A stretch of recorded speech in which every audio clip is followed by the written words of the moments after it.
The serenity prayer reminds us to seek the wisdom to know the difference between the things we can and cannot change. As an individual person, I can't change what the news outlets share. So that's something that I get to accept. But I also get to have the courage to change the things I can. So what I decided to do was stop paying attention to the news, politics, and current events. Doing so really helped me a lot. Hi, I'm Barb Nangle. I want to welcome you to my podcast, Fragmented to Whole: Life Lessons from 12-Step Recovery. If you're tired of feeling fragmented and overwhelmed, this podcast is your guide to creating a life of wholeness, authenticity, and healthy boundaries. I'm a woman in recovery who is also a boundaries coach and speaker. I share raw and honest insights from my own journey and the principles of 12-step recovery. Discover how to set boundaries without guilt or shame, overcome people-pleasing tendencies, manage your emotions effectively, cultivate a stronger sense of self, and build healthier relationships. My approach is raw, honest, and sometimes a lot sweary. I'm an avid beachcomber and a formerly closeted fan of the Hallmark Channel, especially Christmas movies. I wear fingerless gloves almost all year round because my hands are always cold, and I love taking pictures of license plates with my initials BN on them. I don't speak for or endorse any particular 12-step program of recovery. Though I'm a huge fan of 12-step recovery and a member of two such fellowships, I cannot speak for them. If you're ready for real talk and practical tools for transformation, keep listening.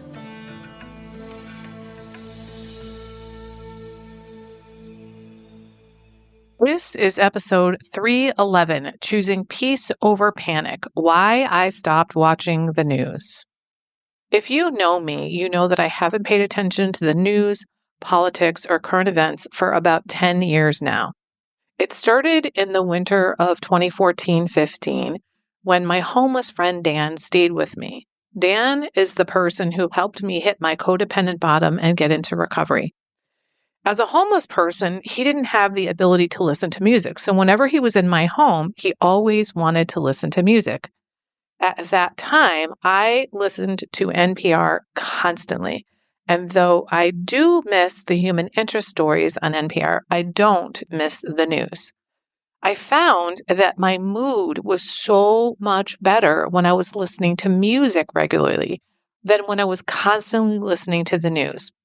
With all of the horrible stuff that's portrayed on the news, and things have only gotten worse since then, this was a major, fantastic decision for me. When I was a child, there were only 3 TV stations: ABC, CBS, and NBC. That was it. You had 3 choices for TV shows and 3 choices for the news. And in my world, everybody I knew watched the CBS Evening News with Walter Cronkite. And I remember when I was a teenager, I heard someone did an interview with Cronkite one time, and they asked, why is the news always bad? And he said, it's because bad stuff is news. Good stuff is always happening around us, so it's not news. That's why you only hear negative stuff on the news.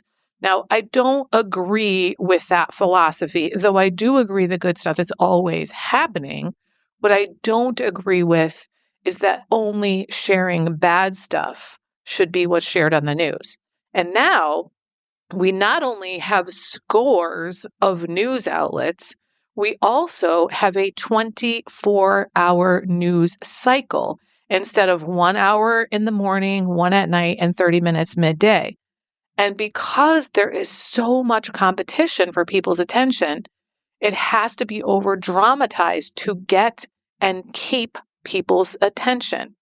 Now, the serenity prayer reminds us to seek the wisdom to know the difference between the things we can and cannot change. As an individual person, I can't change what the news outlets share. So that's something that I get to accept. But I also get to have the courage to change the things I can. So what I decided to do was stop paying attention to the news, politics, and current events. Doing so really helped me a lot. It was the perfect timing because this started right before I got into recovery. Thank you, Dan. Now, that meant I had a lot more energy and time to focus on myself instead of focusing on problems that were outside of my control. And it also meant not hearing about the same shitty news repeatedly. The result is that my nervous system and my mental health is way better than they are when I paid attention to the news and politics. And personally, I believe the world is better served when Barb has good mental health. I'm not contributing to the chaos and drama in the world the way that I did before recovery. I'm not complaining about the news and repeating shitty stories from the news. And now that my nervous system and my mental health are stable, I'm able to be a stable force wherever I go because I'm no longer jacked up by focusing on chaos, drama, and things I cannot control. Now, for the first 5 years that I wasn't paying attention to the news, I'd say to people, I'm on hiatus from the news. And after 5 years, it was like, it's not a fucking hiatus. I don't pay attention to the news. And when I thought about it, like, why do I say that to people? I realized it was because I was afraid that people would think I was ignorant and uninformed. But here's the thing. I am ignorant and uninformed. And now I don't care because it serves my mental health. And I am also way less focused on what others think of me and way more focused on what I think of me. So judge me if you will, but I am going to stay away from the news. Now, given the current political climate, there are so many people who have started ignoring the news. And clearly, I don't blame them. I'm with you. The little bits and pieces that I've heard about give me anxiety. So it's even more important for me to stay away from the news now. It's also important for me, and maybe you too, to remember this too shall pass. This is one moment in history. And instead of being part of the drama and chaos, I am going to continue my work on healing the world and teaching people that they get to make choices in their lives. They get to break their dysfunctional patterns, no matter how long standing they are. And they get to set boundaries to protect their mental health from things like news, controversy, politics, current events. So this is my mission to work on being a presence of healing in the world, and I'm sticking to it. Now, you may or may not choose to stop paying attention to the news. That is up to you. It's your choice. But if you do continue to pay attention, remember that it's a choice you have made. No one is forcing you to pay attention to the news. So don't act like a victim of the news. If you choose to continue paying attention to the news, there's going to be consequences, perhaps to your mental health and your peace of mind. So maybe you might consider cutting down on the number of news sources you participate in.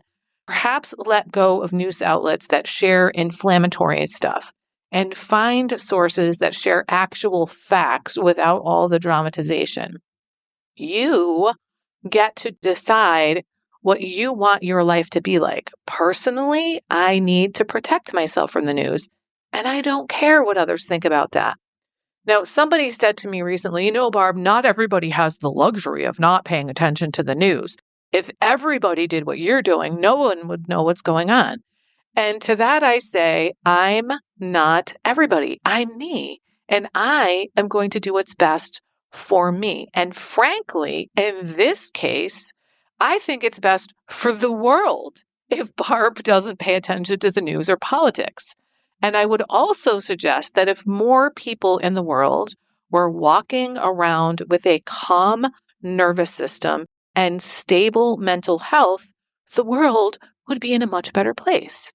Now, if you really care that much what other people are going to think if you stop paying attention to the news, I would suggest that perhaps you get to work on caring more what you think about yourself and much less about what other people are thinking about you. And if you'd like to continue paying attention to current events, you might consider minimizing how much you take in. One of my clients has decided to only read the headlines. A couple of my clients have decided, I'm done with social media. Another one has decided that they're only going to follow the Associated Press, nothing else. And they're only going to read things. They're not going to watch things. So you get to do whatever works for you. Remember, you have choices. You don't have to watch the news. You don't have to be informed. You can be ignorant and uninformed just like me. Now, before I close out, I have something for those of you who choose to continue watching the news. It's a prayer that you can read before watching the news. I'm going to read it in a moment, but I also put it in the show notes in case you'd like to have it in writing and or want to share it with anyone else. Personally, I think it's a brilliant idea. So here it is. It's called A Prayer Before Reading the News. It was written by Rabbi Erwin Keller in early 2016, and here's how it goes. My God, the soul you have placed in me is pure and vulnerable. I am afraid that looking at today's news will be painful. Encircle me in a robe of light so that I can witness the wounds of the world without being wounded myself. Let me learn what I need to know in order to be of greatest use, without being overwhelmed by despair. I feel your protective light now as I open myself to the world's suffering and the world's joys. Amen. My ideal clients are professional women who say yes when they really want to say no, and who neglect themselves because they're so focused on others. What I've found is that most professional women feel overwhelmed. You keep giving in to others and take on too much. You're afraid of disappointing others or being seen as selfish, so you don't say no. When you even think of setting boundaries, you get flooded with guilt and shame. The reality is that things will never improve until you stop putting everyone else first. To get the life and relationships you want, you have to stop ignoring yourself and start focusing internally.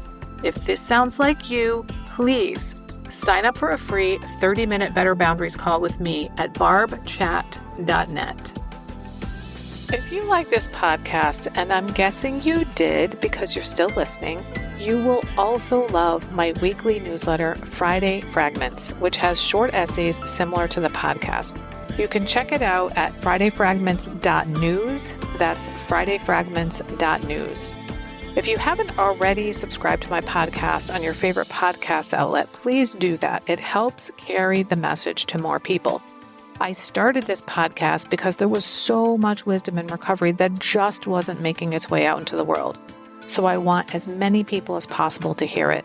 I'd also love it if you'd leave a 5-star rating or a review, which you can do on Apple Podcasts. It helps other people find it so they can get the benefits that you've gotten from listening. If someone in particular came to mind when you listen to this episode, please share it with them. And my favorite place to hang out on social media is Instagram. I'm at Higher Power Coaching. Please DM me there. I'd love to hear what you got from this episode. I run private and group coaching programs on building healthy boundaries. Whether you need help with boundaries in your personal, professional, or romantic life, I can help. Head on over to barbchat.net where you can get on my calendar for a free 30-minute Better Boundaries consultation. I also do short-term situational coaching to help people make it through specific situations they're going through, such as divorce, empty nesting, preparing for retirement, or any phase where their identity is shifting. Regardless of the type of coaching, my ideal client is someone who is ripe for change. If that's you, I'd love to work with you. My goal with all my work is to help you make lasting changes in your life, like I've made deep, lasting changes in my life. Remember, it's never too late to recover. No one is beyond hope, and healing is possible. Thanks for listening.